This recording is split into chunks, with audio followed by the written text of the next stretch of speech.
ang anak mo na dinala ng anak niya po. Parang tinatago na yung anak ko.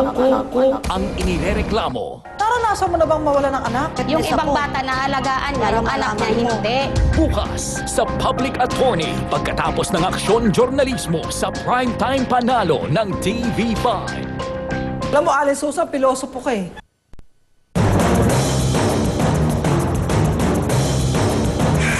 Naging matumal sa kalsada kanina ang mga bus na may tatak na Newman Gold Liner. Nangangamba raw kasi ang mga driver sa kanilang seguridad, kaya ang iba tigil muna sa pamamasada. Ikwento mo, Gerard de la Peña. Puno ng bus ang garahe ng Newman Gold Liner dito sa Caloocan. Kwento ng nakausap naming gwardya, konti lang ang bumiyahe ngayong araw dahil sa pagsabog lang isa nilang bus kahapon. Paglilinaw ng Land Transportation Franchising Regulatory Board o LTFRB, wala silang binababang suspensyon sa Newman Gold Liner dahil biktima rin lang sila ng nangyaring pagsabog. Kung di man sila bumiyahe ngayon, yun ay sariling desisyon ng kumpanya. Hindi rin muna namin siguro pa nare-require dahil naintindihan din naman namin kakaiba yung nangyari sa kanila. Nakakaawa naman kung Pero sabi ng ibang bus operator, posibleng takot ang mga driver at konduktor ng Newman Gold Liner. Kaya pinili nilang huwag bumiyahe ngayon. Nagkaroon ng malaking agam-agam, malaking pagkatakot ang mga drivers, ang mga conductors, pati po ang bus operators para bumiyahe. Dahil nga, sinasabi rin ng mga kapulisan natin na hindi nila alam kung isa lang yan o may pangalawa pa o may patlo pa.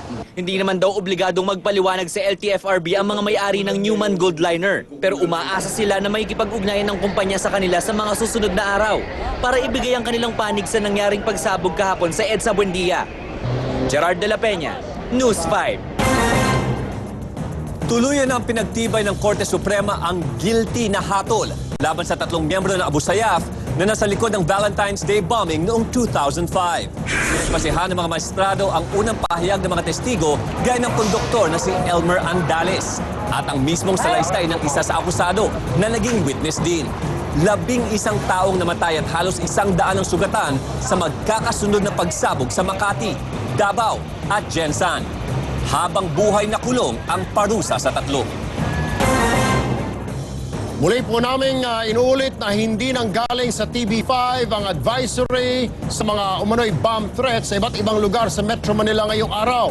Kumakalat po sa mga text messages at sa internet ngayon ang report daw ng TV5 na may bomb threat sa Quezon City Circle, C5, Osmeña Highway, Ross Boulevard at Ayala Avenue ngayong araw.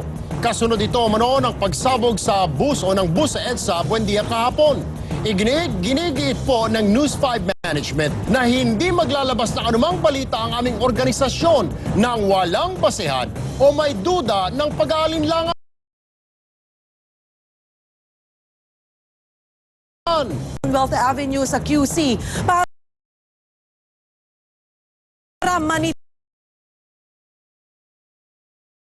hindi na puro higit na ang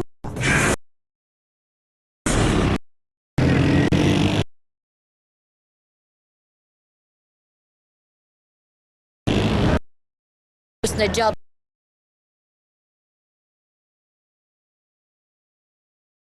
Transport na may plaka TXK 188. 47 412 bad number. Sinbo ka naman magpalusot ng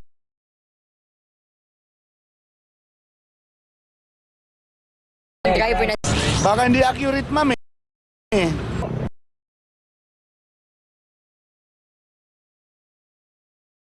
pero